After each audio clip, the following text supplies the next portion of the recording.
इसी बीच झुंझुनू से बड़ी खबर सामने आ रही है। खेतड़ी थाने में युवक की मौत का ये पूरा मामला है। पूरा थाना लाइन हाजिर किया गया है। एसपी शरद चौधरी ने लाइन हाजिर किया है। करीब 3 दर्जन पुलिसकर्मियों को लाइन हाजिर किया गया है। निजामपुर मोड़ आपको बताया कि चौकी के भी जो पुलिसकर्मी हैं उनको लाइन हाजिर किया गया है। चौकी में तैनात 3 पुलिसकर्मी लाइन हाजिर हुए हैं। चोरी के एक मामले में युवक को पुलिस थाने लेकर आए। हिरासत के दौरान मौत हुई थी। तो बड़ी खबर आपको बता रहे हैं झुंझुनू के खेतड़ी से, जहां पर खेतड़ी थाने में युवक की मौत का ये पूरा मामला है। एसपी शरद चौधरी ने लाइन हाजिर किया है। करीब 3 दर्जन पुलिसकर्मियों को लाइन हाजिर किया गया है।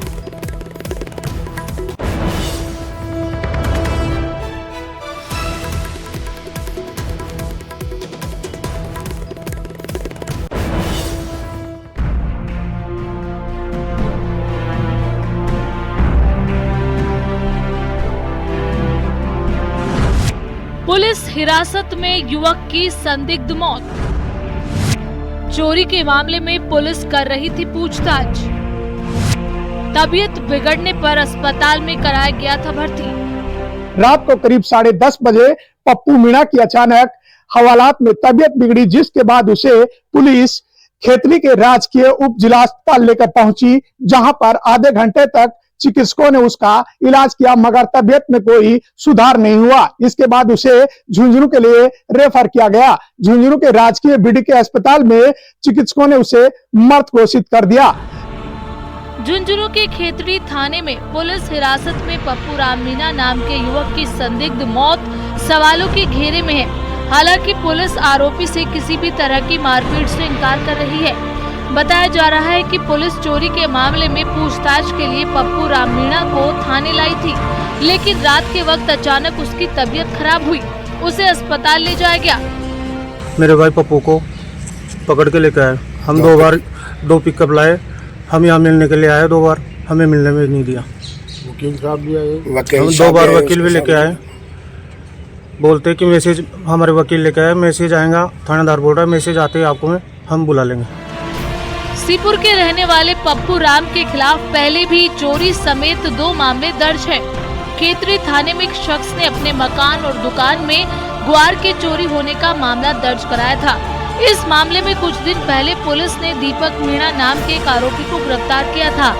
आरोपी दीपक ने पूछताछ में इस वारदात में शामिल 5 लोगों के नाम बताए, जिनमें सीपुर गाँव के पप्पू मीणा का नाम भी शामिल था, जिसके बाद पुलिस ने उसे हिरासत में लिया। जो जानकारी मिली है कि श्योपुर निवासी मीणा जी नाम है, पप्पू मीणा जी हैं, जो कोई एक चोरी का मुकदमा खेतड़ी थाने पे था और उसके अनुसंधान अधिकारी स्वयं थानाधिकारी खेतड़ी थे। उनकी अचानक तबीयत बिगड़ गई। आज पूछताछ के लिए लाए थे और अभी जब यहाँ रेफर होकर के वो खेतड़ी से लाया गया उनको, तो बीडीके हॉस्पिटल, सरकारी हॉस्पिटल में उनको मृत घोषित किया गया। रात के वक्त तबीयत खराब होने पर आरोपी को खेतड़ी के राजकीय उप जिला अस्पताल ले जाया गया, जहां से डॉक्टरों ने उसे झुंझुनू रेफर कर दिया। जहां पहुंचने पर डॉक्टरों ने उसे मृत घोषित कर दिया। खेतड़ी थाना इलाके के करमाड़ी गांव में गत दिनों एक मकान और दुकान में करीब 220 कट्टे गंवार के चोरी हुए थे। इस मामले में खेतड़ी पुलिस ने दीपक मीणा को हिरासत में लिया था। दीपक मीणा ने पूछताछ में पप्पू मीणा सहित 4-5 अन्य लोगों के इस वारदात में शामिल होने की जानकारी पुलिस को दी थी, जिसके बाद पुलिस ने कल इसे हिरासत में लिया था। करसन सिंह शेखावत, न्यूज़ 18 राजस्थान, झुंझुनू।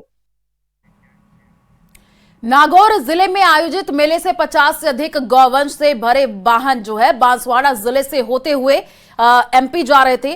गौ सेवकों को मामले की सूचना मिली, जिस पर एमपी बॉर्डर में घुसने पर पुलिस वाहनों को रोका और परमिट मांगा। आपको बताया कि एमपी पुलिस ने वापस बांसवाड़ा जिले में भेज दिया। बांसवाड़ा पुलिस को सभी को अलग अलग गौशालाओं में उतरवाया और कागजों की जांच जो है वो की गई। मामले की जानकारी मिलने पर सांसद राजकुमार रोत भी जो है मदराश्वर गौशाला पहुंचे, जहां गौ सेवकों से जानकारी ली है। राजकुमार रोत ने कहा कि गाड़ियां नागौर से निकली, जिस पर पुलिस द्वारा प्रोटेक्शन दिया जा रहा था। एसपी ने बताया कि ये बैल नागौर में बलदेव पशु मेले में मध्य प्रदेश ले जा रहे थे और रास्ते में कोई विरोध या अनहोनी ना हो, इसके लिए सुरक्षा देनी है। जी कह रहे थे कि ऐसा एक कोई मेला भरा है गोवंश का, और वहीं से ये जितनी भी गोवंश है ऐसी संख्या बताई है, सभी हमारे गोभक्तों ने पकड़ी भी हैं। 52 गाड़ियां हैं और उसमें 388 गोवंश अभी तक बांसवाड़ा में छुड़वाया गया है। और ऐसा बताया जा रहा है कि लीगल है। जब लीगल है तो फिर बार बार स्टेटमेंट चेंज क्यों हो रहे हैं? 52 टरके हैं ऐसे जो गो तस्करी से मध्य प्रदेश में जा रहे थे और ग्रामीणों ने रोका और पुलिस ने उनको प्रोटेक्शन दिया है। पुलिस ने जो रोका था उनसे मारपीट किया, लाठीचार्ज किया और ट्रक ड्राइवरों को कहा था कि उन पे चढ़ा दो, जो हमें जानकारी मिली है भी, और वो वीडियो भी आ रहा है जिसमें मारपीट करती हुई पुलिस ने सारा प्रोटेक्शन दिया है। और यहाँ तक जो ट्रक ड्राइवर है उनके अंदर से मिर्चियाँ मिली है, मिर्ची पाउडर मिला है, उनके हथियार मिले और बंदूकों से उनको डराया गया है। कुछ गाड़ियों में जो वैध तरीके से क्रय करके नागौर पशु मेले से जो गोवंश आ रहे थे जिनके पास परमिट था, तो मध्य प्रदेश में बॉर्डर पे जब पहुंचे तो पुलिस प्रशासन द्वारा स्थानीय विशेष अधिनियम के तहत परमिट मांगा गया, जो ये अभी उनके अधिनियम के हिसाब से परमिट शो नहीं कर पाए। तो अस्थायी तौर पे अभी जो गोवंश है वो गौशालों में अलग अलग जगह पर व्यवस्था की गई है। भीमराव अंबेडकर की 134वीं जयंती पर आयोजित समारोह में मुख्यमंत्री भजनलाल शर्मा ने पंच तीर्थ योजना के तहत तीर्थ यात्रियों के लिए पहले जत्थे को हरी झंडी दिखा करके रवाना किया। इस मौके पर उन्होंने अंबेडकर को श्रद्धांजलि अर्पित की। भारत को दुनिया का सबसे मजबूत संविधान दिया। विदेश यात्रा के दौरान मैं उन स्थानों पर गया जहां उन्होंने शिक्षा प्राप्त की थी। उनका जीवन हम सभी के लिए प्रेरणा स्रोत है। अंबेडकर संबल योजना लागू करने की घोषणा की, जिसके तहत सरकार ने 250 करोड़ रुपए का बजट प्रावधान रखा। और आपको बताया कि डीबीटी के जरिए लाभार्थियों के खातों में राशि ट्रांसफर की गई। सरकार ने 5000 गांवों को बीपीएल रेखा से ऊपर उठाने का कार्य किया है। मंत्री अविनाश गहलोत, डिप्टी सीएम प्रेमचंद बैरवा, मंत्री जोगाराम पटेल, जोगेश्वर गर्ग, सांसद मंजू शर्मा, विधायक लाराराम बैरवा और राम सहाय वर्मा मौजूद रहे।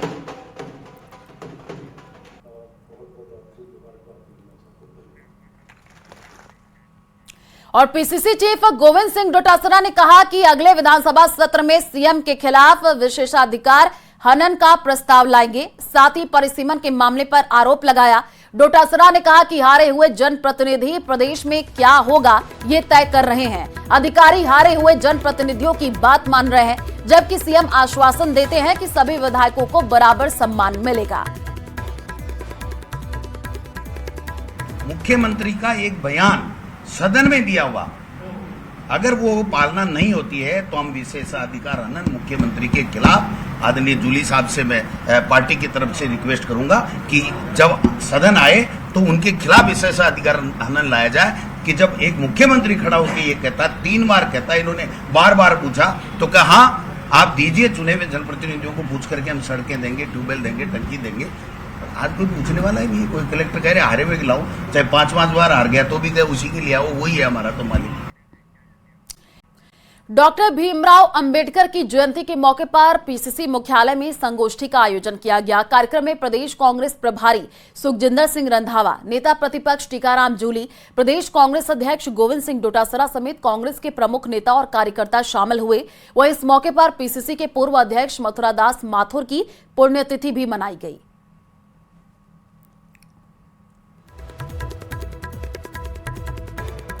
आपका इस देश के लोकतंत्र के अंदर जो योगदान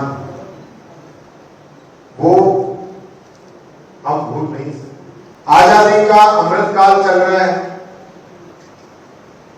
और देश के अंदर क्या हालात हैं ये किसी से छुपे हुए नहीं। आज हम भारतीय जनता पार्टी को जिस प्रकार से देख रहे हैं वो हमें पहले ही समझ आना चाहिए था कि वो पार्टी, वो विचारधारा, वो आरएसएस की सोच जिसने पहले दिन जब इस देश का संविधान लागू हुआ और इस देश के संविधान के अंदर बाबा साहब अम्बेडकर ने पिछड़ों के लिए और महिलाओं के लिए समानता का अधिकार दिया, उसी दिन इन आरएसएस के लोगों ने संविधान की प्रतियां जलाने का काम किया। ये सोच उसी दिन से इन लोगों के अंदर जिंदा है। प्रदेश भर में आज भारत रत्न डॉक्टर भीमराव अंबेडकर की जयंती पर पुष्पांजलि कार्यक्रम और संगोष्ठियों का आयोजन किया गया। भाजपा कांग्रेस नेताओं के साथ ही आमजन ने डॉक्टर अंबेडकर को पुष्पांजलि दी और उनके योगदान को याद किया है। तस्वीर सामने आई है जो कि आपको दिखा रहे हैं। जोधपुर, जयपुर, अजमेर, फुलेरा, सवाई माधोपुर और फुलेरा की ये तस्वीरें हैं। तो आप देखिए अलग अलग जगहों से ये तस्वीर सामने आई है जहां पर जगह जगह पर पुष्पांजलि कार्यक्रम आयोजित किया गया और डॉक्टर अंबेडकर को नमन किया गया है।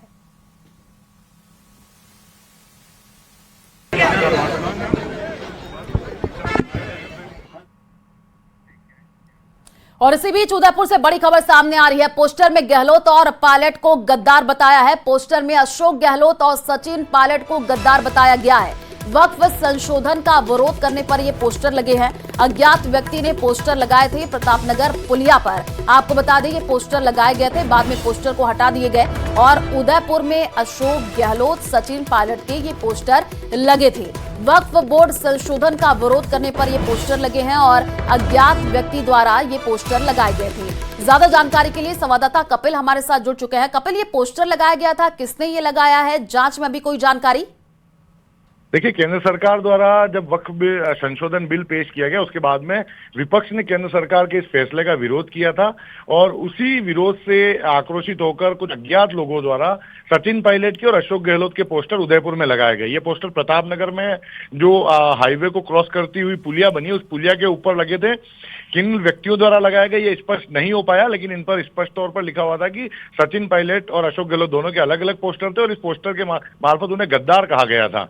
तो ये कुछ अज्ञात व्यक्तियों द्वारा किया गया। हालांकि जैसे ही ये जानकारी में आया तुरंत सबसे पहले पोस्टर हटाए गए और अब इसकी जांच की जा रही है। फिलहाल ये स्थिति स्पष्ट नहीं हो पाई है कि किन लोगों द्वारा ये पोस्टर यहाँ पर लगाए गए। कपिल, क्या आपकी पुलिस के अधिकारियों से बातचीत हो पाई है? उनका क्या कहना है? कितने बजे ये पोस्टर लगाया गया है? कि जो पोस्टर लगाया गया वो हम दिखा भी रहे हैं।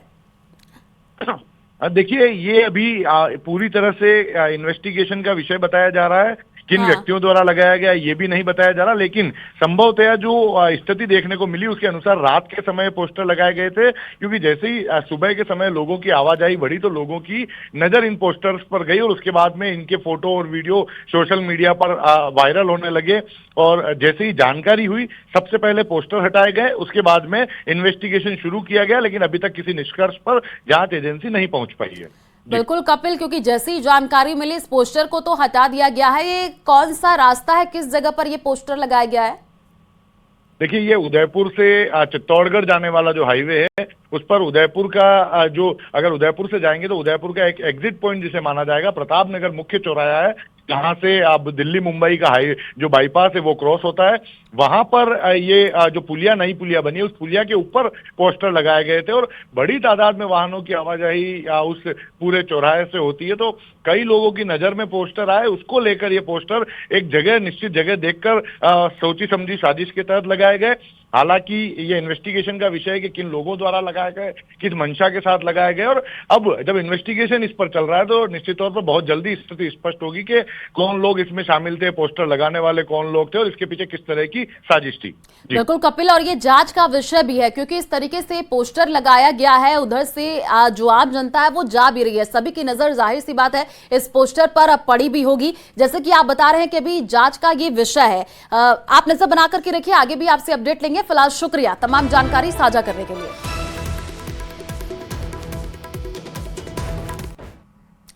जोधपुर में बाल विवाह की सूचना मिलने पर पुलिस ने तुरंत मौके पर पहुंची है। साथ ही आपको बताएं कि एसडीएम और पटवारी भी मौके पर पहुंचे हैं। मामला बासनी थाना इलाके के भोमियाजी कॉलोनी का है, जहां सांगरिया इलाके में नाबालिग की शादी की तैयारी की जा रही थी। लड़की की शादी की जा रही उम्र से संबंधित डॉक्यूमेंट जब मांगे गए तो उनकी जांच की गई है। लड़की के पिता को भी पाबंद किया गया है। तो बाल विवाह करवाया जा रहा था। जोधपुर से ये जानकारी आपको दे रहे हैं। जैसे पुलिस को इस बारे में जानकारी लगी, पुलिस पहुंचे, एसडीएम पटवारी भी मौके पर पहुंचे और उसके बाद से इस बाल विवाह को रोका गया है। लड़की के पिता को भी पाबंद किया गया है। सांगरिया इलाके में ये शादी होनी थी।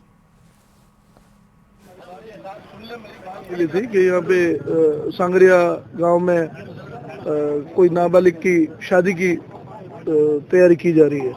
इस पर हम यहाँ मौके पे आए हैं। यहाँ मौके पे जो लड़की के फादर है उन्होंने बताया कि मेरी बालक लड़की की शादी है, नाबालिग लड़के की शादी हम नहीं कर रहे हैं। हमने इन लड़कियों के 2 लड़कियां हैं, इनके दोनों के डॉक्यूमेंट प्राप्त किए हैं। जो बालिग लड़की की शादी यहाँ बता रहे हैं वो तो समारोह हो ही रहा है, और नाबालिग के लिए फादर को हमने पाबंद भी किया है परिजनों को कि आप किसी प्रकार से नाबालिग की शादी नहीं करेंगे। और इसी बीच एक बड़ी खबर सामने आ रही है। हनुमानगढ़ के चक 42 एनडीआर में धारदार हथियारों से एक युवक की हत्या का मामला सामने आया है। पीलीबंगा थाना अधिकारी अशोक विश्नोई ने बताया कि पड़ोसियों ने राकेश जाट पर धारदार हथियारों से हमला किया है, जिससे उसकी मौत हो गई है, और इस मामले में मृतक के भाई ने हत्या का मुकदमा दर्ज करवाया है। वहीं पीलीबंगा पुलिस ने करीब 12 लोगों को हिरासत में ले लिया है। थानाधिकारी के अनुसार प्रारंभिक तौर पर अवैध संबंधों को लेकर के हत्या की बात सामने आई है। वहीं पुलिस मामले की जांच में जुटी हुई है। दूसरी तरफ पीलीबंगा पुलिस ने मृतक के शव का पोस्टमार्टम करा करके शव परिजनों को सौंप दिया है।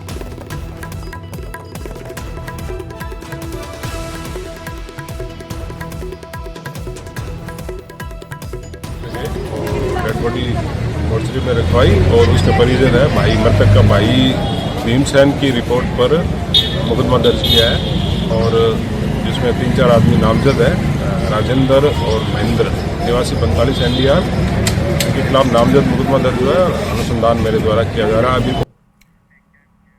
और धौलपुर से एक बड़ी हैरान करने वाली खबर सामने आई है। सेपाऊ क्षेत्र के कैथरी गांव में मामूली विवाद में एक महिला ने अपनी जान दे दी है। जानकारी के अनुसार पति के सब्जी नहीं लाने से नाराज पत्नी ने खुद पर डीजल डाल करके आग के हवाले कर दिया।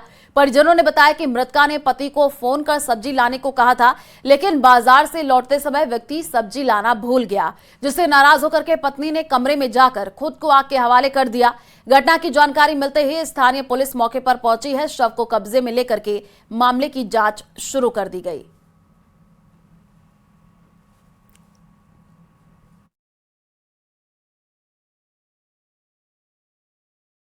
ये रात को हमें सूचना मिली कि भाई लक्ष्मी बाई को रघुवीर जाति धोबी उम्र 22 साल निवासी केथरी ने अपने शरीर पर डीजल डाल करके और जला लिया है।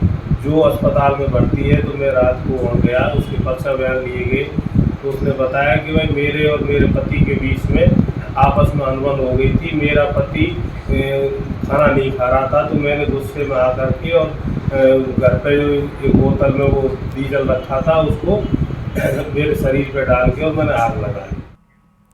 राजसमंद के आमेट उपखंड के माकड़ना गांव के ग्रामीणों ने स्थानीय विधायक सुरेंद्र सिंह राठौड़ को ज्ञापन सौंपा और गांव को नई पंचायत बनाने या फिर वर्तमान साकरना पंचायत में यथावत रखने की मांग की। ग्रामीणों ने बताया कि पंचायत पुनर्गठन के दौर में उन्हें जानकारी मिली है कि प्रशासन द्वारा भोपजी का खेड़ा गांव को पंचायत बनाना प्रस्तावित किया है, जिसमें माकड़ना गांव को शामिल किया जा रहा है, लेकिन ग्रामीण नई पंचायत में शामिल होने के लिए सहमत नहीं है। ग्रामीणों ने विधायक से मांग की है कि माकड़ना गांव की जनसंख्या आसपास के गांवों में सबसे अधिक है, और ऐसे में प्राथमिकता के आधार पर माकड़ना को नई पंचायत बनाया जाए या फिर वर्तमान साकरना पंचायत में ही यथावत रखा जाए।